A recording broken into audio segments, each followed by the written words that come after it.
Hello, everybody. I have a story for you.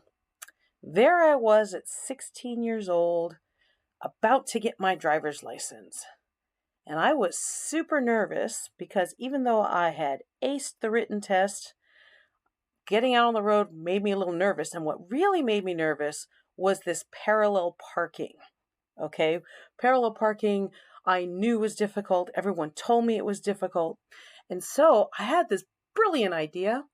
I asked my mother to drive me down to the DMV on a Saturday morning when nobody was there, and I was going to figure out where they were going to have me parallel park, and I was going to practice. And sure enough, we got down there, and there were two cones. There was no other cars there, and I knew this must be the spot where they're going to have me parallel park.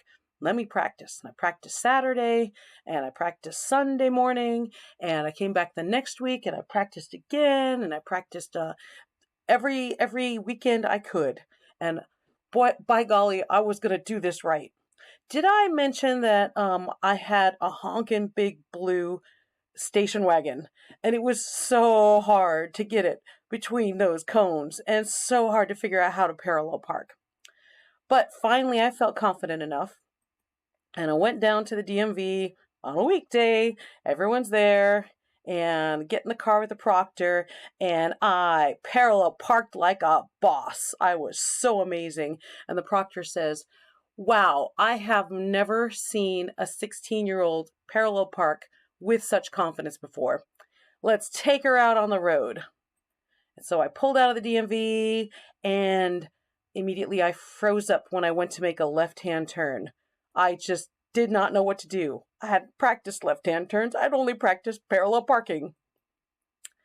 So the proctor says to me, "Okay, I'm not going to give you your license today. Come back in a week, practice some more, come back when you're ready, and we'll do it again." So my question to you is, do I have 80% of a driver's license now? Does my driver's license say failure on it? Does it look different? If I hadn't told you this story, you would have no idea that I failed the first time I took my driver's license. I'm Madame Sensei. I teach Spanish, French, Japanese, English language arts, and over the summer I kick around because I teach health. So obviously I like what I'm doing. I can't get away from school. If you want to talk to me about anything that I do on this YouTube site, meet me in the Minecraft Teachers Lounge or the Minecraft Education Ambassadors, Roxem, Duolingo Educators Network, Teacher Excellence Lounge or the World Language Teacher Lounge, Quizzes Game Changers and AI Certified Instructors, and because it's coming up, I just want to mention Practical and Comprehensible, which I always really love. I don't know why everyone does it on Facebook. Everyone loves Facebook. I don't know. They have their Facebook sites that are particular to the year that, or whatever Practical and Comprehensible conference they've got going on. I'll be there too, talking to fine people like you, getting more ideas for my own classrooms, bouncing ideas off of you. Yeah, come connect with me there. I'm also at studio-nemo.com. So the impetus for this video comes from a question that we got in the World Language Teachers Lounge, and Jared asked me to address it. A teacher asked, "I believe in standards-based grading, but my school district doesn't. I want to know how to implement standards-based grading in my teaching and instruction while still being able to convert it to the school's traditional grading system." I'm sorry, you can read that. I shouldn't have read that to you. So first of all, before we can talk about this, we need to understand what exactly standards-based grading is. So here in the United States of America, we have either national standards or state standards sometimes, depending on the subject, okay? And those standards basically say, hey, this is what we think every student should be able to achieve at whatever level they're at. So third graders should be able to learn about, here in Washington State, fourth graders learn about the Oregon Trail. Let's put that in there. It's just like what grade or what level are the students at and what they should be learning. So here's some examples, okay? Here's from my health class. These are my health standards. Students will comprehend concepts related to health promotion and disease prevention to enhance health, blah, blah, blah, okay? For English language arts, Cite strong and thorough textual evidence to support analysis of what the text says explicitly, as well as inferences drawn from the text, etc., etc.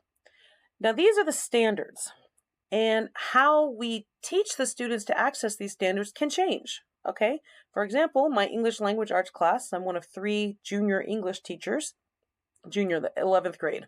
Okay, and we've decided as a department, okay, for this, what we're going to be doing is we're going to be looking at conformity, nonconformity, art reflecting culture, raisin in the sun. We've got lit circles where the students can choose their own books, and we've got The Great Gatsby. Okay, so we decided these are not the standards. There is no standard in the world that says all 11th graders have to read The Great Gatsby. That's not a standard. This is the standard. This is how we decided to frame the standard. All right, now, for world language, it's very complicated because a lot of states do not have standards yet. Now, I am on the state committee for deciding the Washington state standards for world languages, and that is super exciting. I love that work. But since we don't have those standards now, what we do is we look to the ACTFL. These are not standards, and I'm going to keep coming back to this because I have a lot of discussions with my administration where they think these are the standards, and I'm like, these are not standards. These are descriptors. This tells you what you can do with the language when you're at this level. What can you do with the language when you're at this level? Okay, so we're going to talk about that more in depth in a few minutes. But this is going to be a long video. I'm going to try and break it into several videos. In the traditional classroom, the student comes in, learns a little, takes a summative test, learns a little more. This works great in science, okay? The student comes in, learns about plate tectonics.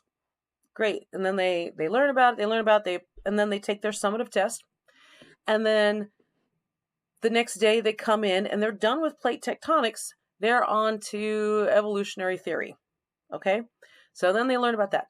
In my English literature class, okay, we read The Crucible, all right? We read The Crucible, we read The Crucible, we read The Crucible. We're doing stuff with The Crucible. I've got all my games that I play with The Crucible.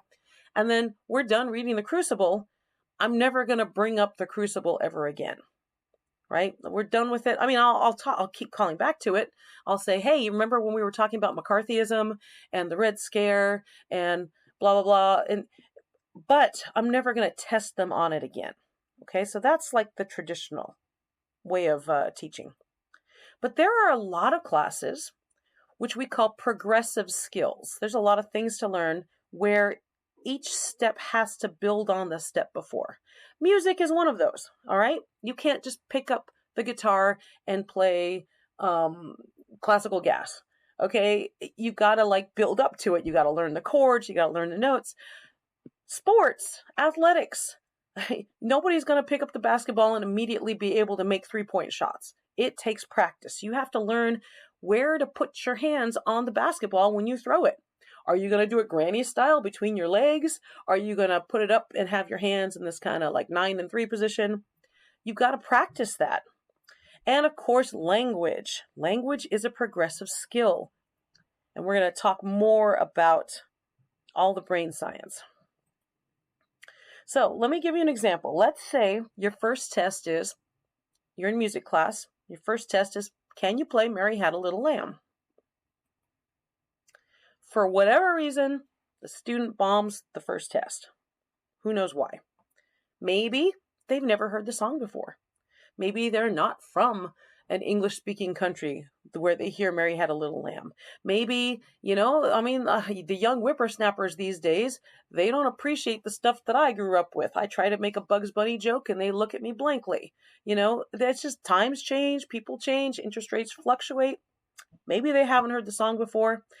They had more to learn than their classmates did. Maybe their math isn't very good.